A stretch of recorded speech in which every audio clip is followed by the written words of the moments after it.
Барыңарга салам, бул мен Айбек, бул биздин кезектеги онлайн сабагыбыз. Бүгүнкү сабактын темасы рекурсия. Рекурсия деген бул эмне? Рекурсия деген бул өзүн чакырган функция. Эми бул рекурсияны сиздерге жакшыраак түшүндүрүү үчүн келиңиздер эки маселе чечели.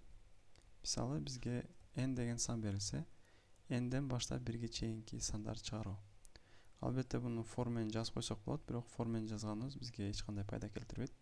Ошондуктан бул маселени рекурсия менен чыгарайлы. Мисалы бизге башында n берилет. N'ди окуйбуз жана функция деп n деген аргументти беребиз. Бул жерден эми рекурсиянын өзүн жазып алабыз. Void function integer n деп. Андан кийин cout n деп n'дин өзүн чыгарабыз.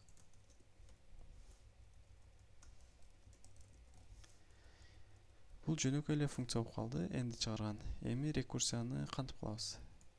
Cout n'ден кийин function n-1 десек, n-1 деп ушул чакыруу менен бул функцияны биз рекурсияга айлантырдык.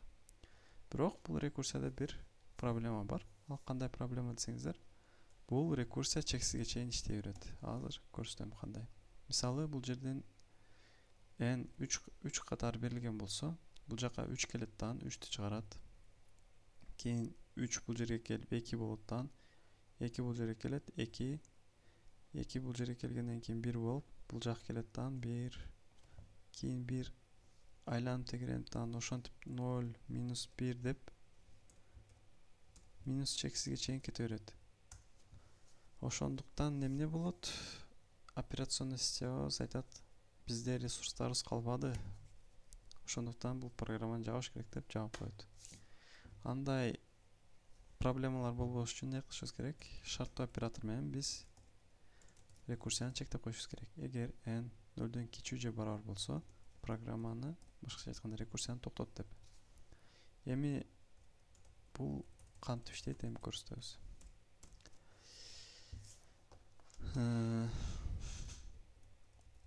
Бул функцияны бул жерден көрсөтөйүн сиздерге жакшыраак түшүнүктүүрөөк болуш үчүн.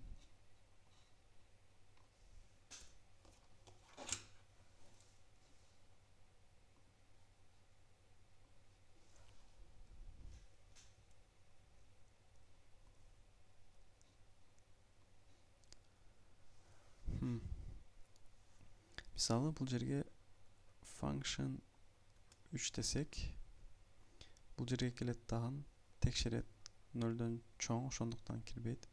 Бирок бул жерге келгенде outputка 3 деп коет дагы, бул жерге келип 2 болот. 2ни 0дөн чоң, ошондуктан иштей берет. 2 айланып келет дагы 1, аны айланып келип 0 болгондо бул жерден эмне кылат? Программаны рекурсия бул жерде түгөндү дейт дагы, кайтарып берет. Кайтарып бергенде бул жерге келет. Бул жер 0 болгон болот. А n болсо бул жерде 1 болгон болот. Ошентип n бул жерден 1 болуп, кайра бул жерде эмнелер жазылган болсо, кайра аткарылып, аягына келгенде дагы кийинки чакырууга келип калган болот. n 1ди кайсыл немеден чакырганбыз? Функциядан n 2 болгондо туурабы?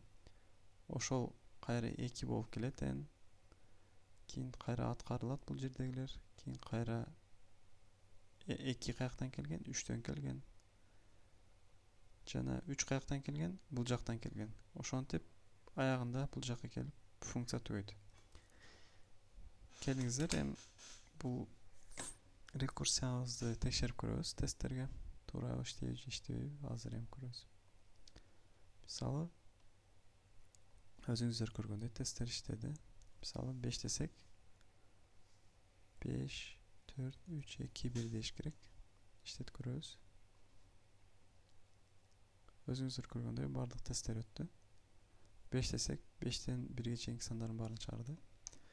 Эми экинчи маселеге өтөлү. Экинчи маселебиз кандай болсун? Бизге n берилет экен жана n берилет экен. Эми эмне дейт? N'ге чейинки сандарды колдонуп, m'ди канча жол менен тапса болот дейт. Суммасын алып, башкача сөз менен айтканда, жана ошол табылган жолдорду көрсөтүү керек экен. Анда не кылабыз? Келиңиздер rect деп функция ачып алабыз. Биринчи void rect integer n дейбиз. Бизге энге чейинки сандарды колдонуп дептир жана бизге n берилет экен. Туурабы? M'ди кабыл алабыз, окуйбуз инпуттан. M'ге барабар болду текшерүү үчүн функцияга да жөнөтөбүз. Жана биз эмнени текшеришибиз керек эле? Сумманы, туурабы? Сумманы текшериш үчүн деле бул жерге summa деп аргумент ачып алабыз.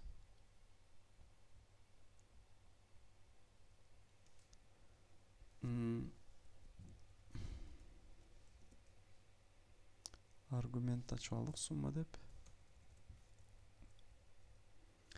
Эми эмне дейбиз? Баягы айткандай,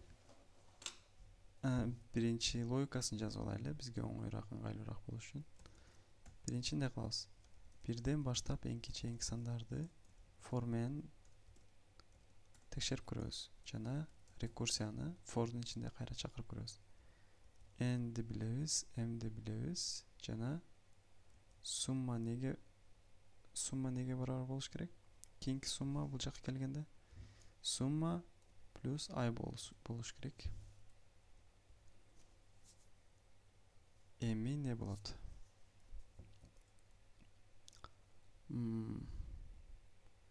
Бизге канча жол менен таптык жана кайсыл жолдор менен таптышканын көрсөтөбүз керек да, туурабы? Келиңиздер, ал үчүн биз векторду колдонобуз. Вектор деген эмне? Вектор деген бул array, бирок бул вектордун башында биз бир сайзы жок болот, мындайча айтканда размери жок болот, размери 0. Ага биз бирден кошуп чоңойтуп кетсек болот жана анын аркасынан өчүрсөк деле болот. Аны азыр өзүңүздөр көрүп аласыздар. Биринчи эмне дейбиз? Бул жерге келгенде vector pushback деп туруп вектордун ичине сан кошсок болот. Же элемент, башкача сөз менен айтканда. А бул рекурсиядан чыкканда эмне кылыш керек? Ошол акыркы кошкон элементти өчүрүп салыбыз керек. Аны popback деген функция менен өчүрсөк болот. Эми не кылабыз? Текшеребиз. Эгер дейбиз summa m'ге барабар болсо, бул жакка кир дейбиз. Жана ошол m'ди тапкан жолду биз чыгарышыбыз керек. Не дейбиз? I барабар 0, 0 кичүү v.size. Жана I++. Cout I эмес, vi точнее. vi. Эми бардык сандарды чыгаргандан кийин биз endline деп коебуз жана return деп программабызды ушул жерден токтотобуз. Жана бул жерге келип нени текшеришибиз керек? Эгер дейбиз. Жобун башында эле текшерип коелу. Эгер summa m'ден чоң болуп кетсе же m'ден чоң болуп кетсе эле дейли. Return деп жазып коебуз.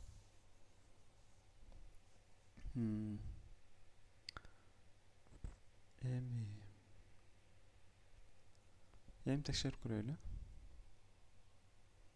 Мисалы бизге n 4 болсун, m дагы 4 болсун дейли.